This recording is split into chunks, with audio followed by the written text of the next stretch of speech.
And hello again from WJ Live, powered by the Western Journal. I'm Josh Manning, Deputy Managing Editor for Assignment here at the Western Journal.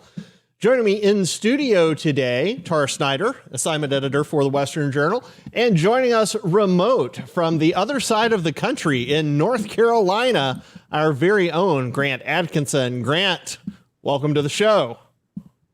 Thank you. Appreciate it. I like that. That's the good I'm remote head nod thing. Yes, thank you. Glad to be here. It's good. We've got just enough lag to make it slightly awkward, too. So thank you two for being here, and thank you all who are watching for being here. Things are beginning to slow down as we approach Christmas. If it feels like things are days to shop are going quickly, but the news is going pretty slowly, that's about the situation we're finding here. I'm going to talk with you about a couple of stories from the world of sports today. And then we also want to talk with you about an entertainment piece. So normally we cover pretty politics and straight news, pretty hardcore, whole lot of politics. Today we're actually going to do a couple of sports pieces and we're going to do a piece on Hollywood, but they all intersect with conservative politics or Christianity. So Grant is going to be talking with us about new sports lockdowns coming. Are we going to see a lot more games canceled? That's coming up here in a minute. At the end of the show, I'm going to visit with you about comments from Academy Award-winning actor Jon Voight and SNL alumnus Rob Schneider. Both of those comments, I think, are going to be very interesting to Christians who are watching. There hasn't been a ton of media coverage of them. But I think you as Christians will be very interested in them. But first, taking it from the top is going to be Tara. Tara, you're talking about athletics too. You've got a really specific case though, and this involves the transgender swimmer. Yeah, so today I'm going to be talking about Leah Thomas, who is basically a man who's pretending to be a woman and dominating women's swimming. They're an Ivy League individual, so they're at an Ivy League school, but of course, no one at an Ivy League is going to be able to tell you that there's a biological difference between men and women. And so it's just been completely crazy because if you watch Leah swim, you can see the vast difference between them and the actual female swimmers in the lanes. And we actually have a video today of this shocking difference between Leah and the female swimmers. It's actually a difference of 40 seconds. And if you know anything about competitive swimming, you would know that it's just mere seconds that separates first, second place, and things like that. So yeah, here's Michael Phelps, it looks like, swimming next to women. And here he comes. Here he comes in lane 4. We can see him right here. Right? He's moving twice as fast as anybody else. And here's the final lap. And Will is done. And then one of these girls must be second, right? No. They have more to swim. How about this one here? Maybe this is second? No, she's got more to swim. How about these girls? Maybe these girls could be in second. No, we don't even see seconds yet. And there's Will just sitting there waiting. Hasn't exited the pool. Oh, finally, hey, I think this might be it. This could be a second place finisher. Now let's listen for the crowd. The crowd knows the real winner. There you go. Wow. Yeah, so the crowd doesn't even cheer because everyone knows the elephant in the room is that Leah isn't really the true winner. That woman who came in second place is. And so this just really shows the downfall that leftism has caused within society. As we all know, women have become the ultimate victims of, including the transgender athletes and things like that, because if there weren't a biological difference between men and women, you would see women dominating men's cycling and men's sports and men's weightlifting, but of course that would be absolutely ridiculous. But that kind of leads me to this broader question. Oftentimes we're left entertaining these ideas and kind of allowing this to continue, saying that, oh, this is completely normal and we're all just supposed to act like this is a rational idea and rational thought. But if you went back 50 years ago, this was considered a mental illness. So my question for you guys, and maybe Grant, you can start, is why do you think that this has become so normalized in society? I think a big reason that it's become normalized is because you're not allowed to pretend like it's not normal. Anyone who says that this is crazy or that a biological male shouldn't be swimming alongside female swimmers, shouldn't be winning by 40 seconds. And to be clear, this person's times are pretty mediocre for men's times. I mean, they're not bad, but they're pretty average. And as you see, for women's time, they're like world record breaking. He beats other people by 40 seconds. And so I think it's basically because we've been told, even us here at this show, we've gotten in trouble for it before. If you say anything that is deemed rude, or you're not allowed to talk about this person, you're not allowed to give them the wrong pronouns, anything that you bring up the fact that something is wrong here, and you're told that you're the person who's in the wrong. So I think that's a big reason leading to why it's more normalized. Yeah, and that, just to be clear, that's not from the Western Journal that we get in trouble. That's from advertisers. That's from Google. That's from YouTube. If you step out of line on this topic, they will smack you so hard and demonetize you so quickly that your head will spin. Yeah. Grant, I do think you're right. A huge part of it is that we're just not allowed to disagree anymore. Any disagreeing voices are, if they're not marginalized by people calling them bigoted or transphobic, then they're simply shadow banned or totally deplatformed. Yeah. So the other side really can't get a voice out there as far as establishment media goes, and new media, it's hard too, unless you are independently wealthy in the new media, because those of us who are not independently wealthy, organizations that aren't independently wealthy, they rely on ad revenue, and the ad tech folks, they're as permeated by leftism and as beholden to the leftist crowd as all the rest of us are. Yeah, and I think too, one of the things we've seen when it comes to LGBT issues and whatever other letters follow now, is that the line has kind of moved. The goalposts always move, and we see that time and time again with the left. The goalposts always continue down the line. And I think the main difference is the average conservative in America is going to look at someone who's like LGBT, whatever, and I think for a lot of people, it's been, as long as you're not impacting me and I don't have to deal with it, then it's fine. Like, I don't care, do what you want. And I'm totally right there. I'm like, as long as it's not doing anything to me, like, I don't care, do what you want, libertarian. Small government, leave us alone. Yeah, leave us alone. But the issue is that this little idea that people are going to leave you alone has completely, like, died within society, because as we've seen ever since the Supreme Court legalized gay marriage, again, the goalposts shifted. And you can see that with the Colorado bakery, where he refused to make a gay wedding cake and then eventually had to go to the Supreme Court over it. And now there's transgender people suing, saying, oh, I want a gender transition cake. And so again, you're seeing these things shift time and time again. And so I think that it does the LGBT movement severe harm, because when you have these issues, it makes people a lot more hostile to them, because here we're actually seeing the repercussions of giving an inch and taking a mile. And we see that all the time with the left. But that does lead me to another kind of question for you guys. Now, a few people in our audience may be aware of a conservative commentator named Blair White.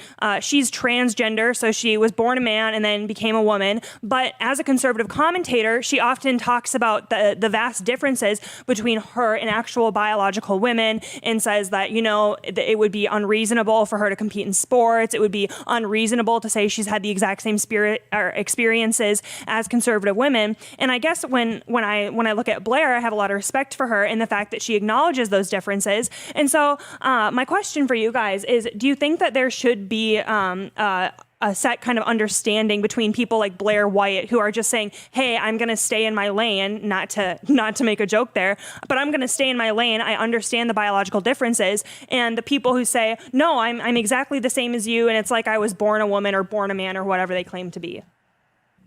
So is the question, should there be an understanding that people essentially act like white? Do you think that there should be, like, because I think that when we talk about transgenderism, we assume that oftentimes, I think how this kind of slippery slope started is we assume that people are rational enough to be like, oh yeah, there's obviously a severe biological difference. Like, no one was debating whether or not men and women have biological differences. But now we're at the point going, oh, we can't say that men have different muscle mass. We can't say that men have different bone density. So do you think that there's like a difference between people who, like Blair, who are saying, no, there is a biological difference, and people who are saying, no, there's no biological biological difference? Like, do you think accepting people like Blair being like, hey, do what you want, has ultimately led to the downfall that we're seeing in Olympics or swimming? I'm sorry, I'm being super dense here. No. And Grant, if you've got an answer to this, jump in. But is your question, did people like Blair White, who were dabbling with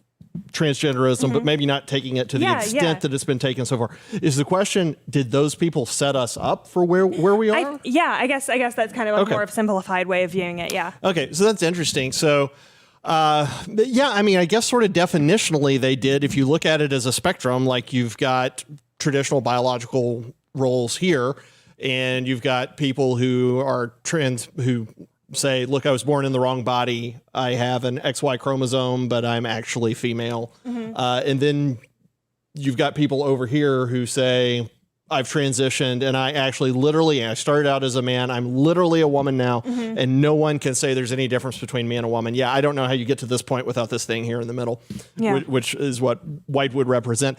I mean, I've mentioned it before on here. Douglas Murray talks about the strange situation we've gotten into recently where just like we refuse to acknowledge that there were things we could say 5 minutes ago that we can't say now. Things that were perfectly fine to say 5 minutes ago that are now bigoted and homophobic and racist or whatever the epitaph might be.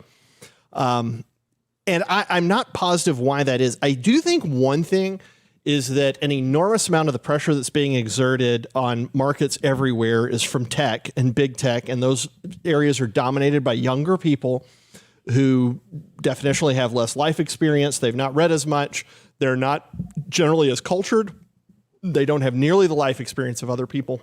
And so kind of the accumulated knowledge that you gain going from 0 to 80, they don't have that. They have like a 25th of it, a 30th of it. And so I don't think they have the perspective that we have had from older, more seasoned people in the past. And so they're more likely to fall for these kind of faddish, if I feel like I'm a female, but I'm actually biologically male, I should just say I'm female, and everybody's got to respect me for that. That sounds like a game that I would hear 5 and 6 year olds play. Yeah. If you watch 5 and 6 year olds play, they make up the rules as they go. Yeah, I'm going to be a girl now, and you can't say I'm not. That's what this kind of sounds like. It sounds like something that's being run by children. And I think maybe because a lot of it is being driven by children. You look at where it's coming from in the academy, and you look at where it's coming from in big tech, and I think these are very young people who don't have any perspective at all. It'll be very interesting to see what they are like in 40 or 50 years after spending a lifetime gorging on the propaganda that they've created. Grant, do you have any final thoughts on what we just were discussing? Yeah, I think that to your question of whether Blair is to be not blamed, but what led to it, I would say just an example. I think what led us to this problem is the health experts, as we so call them, saying that we're no longer allowed to talk about this as a mental disorder. It used to be considered that gender dysphoria was a thing that you could say 5 minutes ago. Now you can't say it, and if you do say it, you are bigoted. Like you said, you're evil, you're horrible, you hate these people. And I think to say that these people should get help, it's not because we hate them, it's because we actually love them and we want them to be able to operate normally, and so they get the help that they need. And that used to be allowed, but it's not anymore. Yeah, that's exactly right. We were talking, Grant, it might have been you and me. Oh, no, it was you and I, Tara. We were talking about this with a case where a Methodist preacher had been removed from the pulpit because he had taken place in a drag show.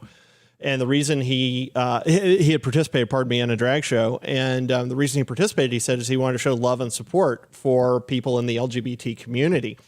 And it's really easy for us as caring individuals to think that making somebody feel good about something is love, but that's not necessarily the case. You shouldn't make somebody feel good about doing something that's harmful, whether it's physically harmful or psychologically harmful or spiritually harmful. The way you love somebody who's engaged in that is you try to get them to stop. And you do it in a loving, gentle, but truthful way. And so there is a huge perversion here of what love is. You hear people talking all the time about how it's loving to indulge people who are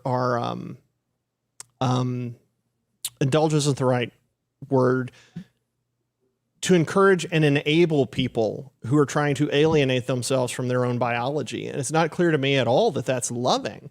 Now, there are some people who are who have biological problems where there is legit like medical gender dysphoria. But an enormous amount of this seems to be people simply saying, I'm not comfortable in this identity. I want to shift to this identity, when those identities have been determined by biology in the past. And we've got an enormous amount of data that shows that people who are engaged in that tend to lead less emotionally healthy, intellectually stable, lives. So it's this idea that it's loving to indulge all of this. It's not. What's loving is to call out sin and to try to and to call out things that hurt other people, and then to try to help people get through those things. That, now, make no mistake, that does not mean if you see a transgender person on the street that you are supposed to walk up to them and say, you pervert, whatever's wrong with you, you make me sick, I want to vomit in my mouth right now. That's not it. You do love the person by loving them, by listening to what they're going through, but also by pointing them to the truth of God's word and the truth of reason. And those are things that are important, and the world does not want. And 5 minutes ago, you could do that, but now you can't.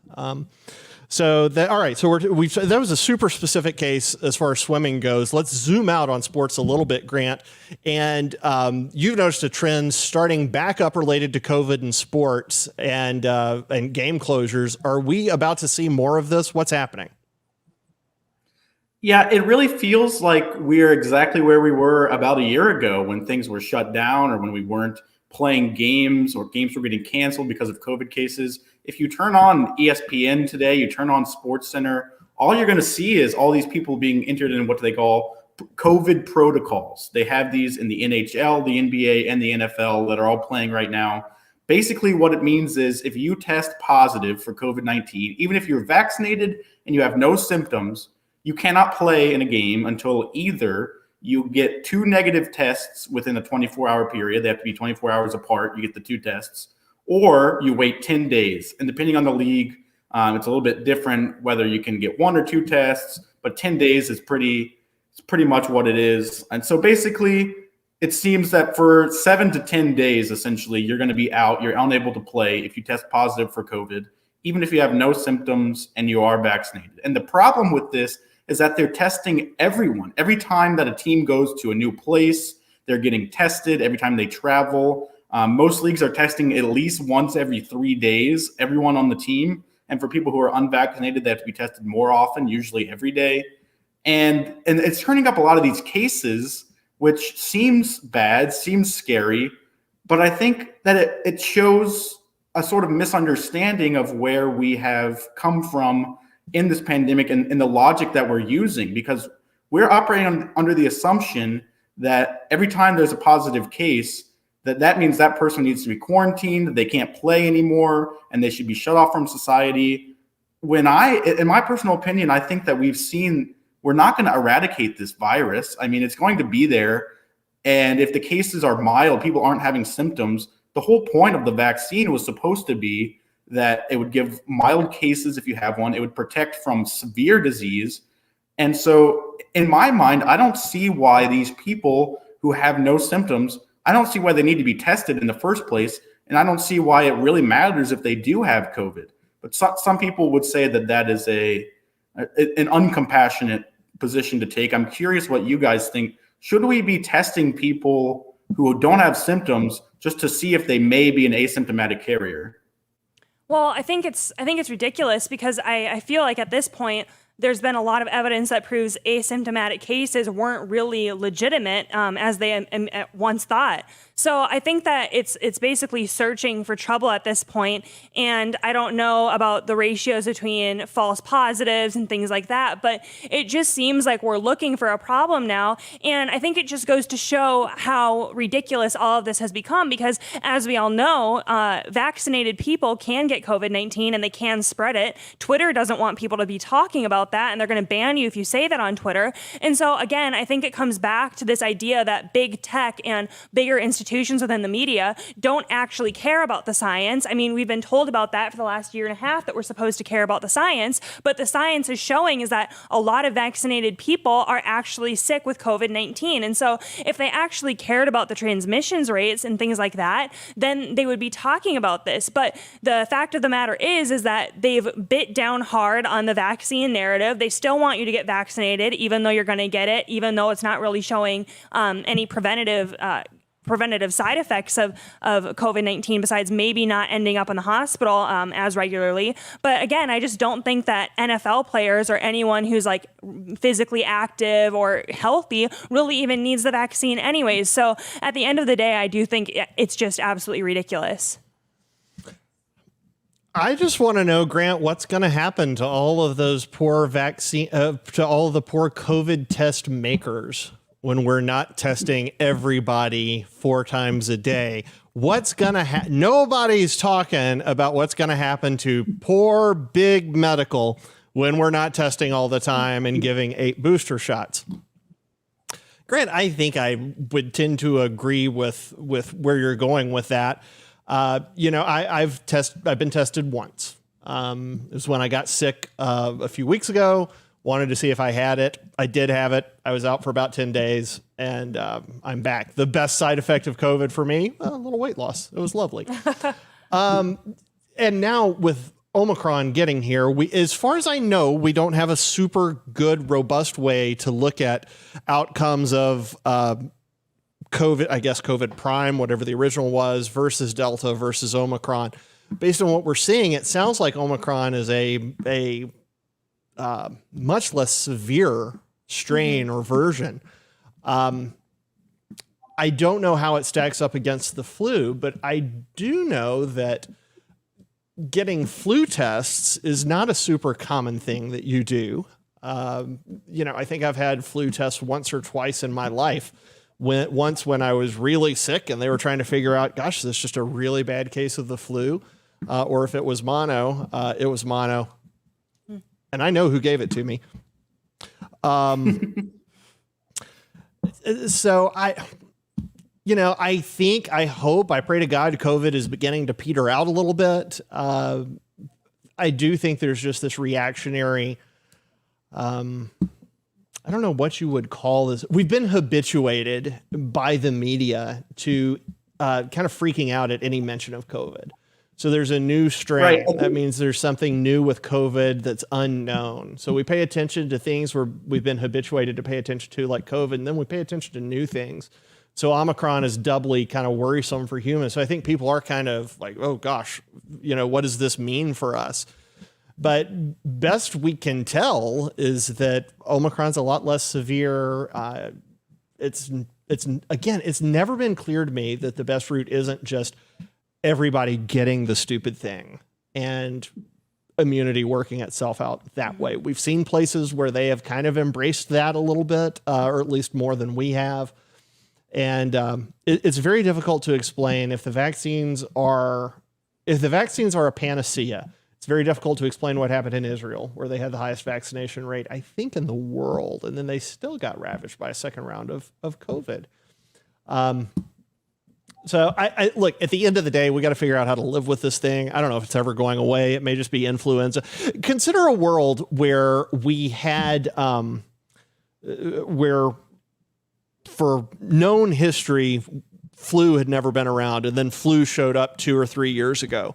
We would have the same. We would be freaking out over that almost to the extent that we're freaking out over COVID. Yet we live with the flu and just accept it as an irritating thing that's unfortunate. Sometimes some older people die from it, and that's very sad. I think at some point we're going to have to accept that COVID is more or less like that. And a part of life just got a little bit more dangerous. The good thing is there are plenty of parts of life that are not nearly as dangerous as they were 100 years ago or 50 years ago or 20 or even 5 years ago. So kind of maybe all things in moderation. All right. So quickly, we just kind of dragged those out. Sorry about that, folks who were watching. And I just started droning on. Last thing, we've got about 5 minutes left. We want to show you a clip of Academy Award winning actor Jon Voight. And then I want to read you a minute later. I want to read you a tweet from SNL alum Rob Schneider. Now, many of you know Jon Voight. He has been acting for over 50 years now. In fact, I think we're at 60, I think. He's won an Academy Award for Best Actor. And he was very outspoken during the Trump administration about how much he appreciated the president and how much he was supporting him. He is very pro-American. And from time to time, he sends out videos to folks on Twitter who follow him, trying to encourage them and just share his thoughts on what's going on with in the world. So I was scrolling through Twitter a couple days ago.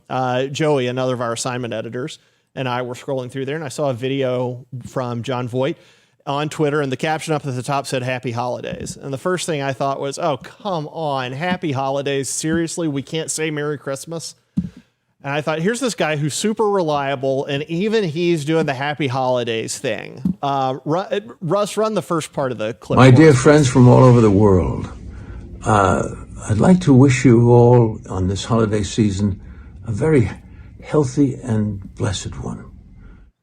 Happy holidays this holiday season. I thought, oh gosh, Jon, what have you done? But then he kept going and he completely redeemed it. And he used the single word the left hates the most. Let's go back to Jon. And let us take a moment to honor the birth of Christ and to honor Moses and the 8 nights of Hanukkah. This is a time of joy. Let us not allow our nation's negativity to steal away our love and gratitude for this nation. And let us keep our faith and hope and joy that we will survive this and we will be great again. Enjoy this season, and may God bless us all.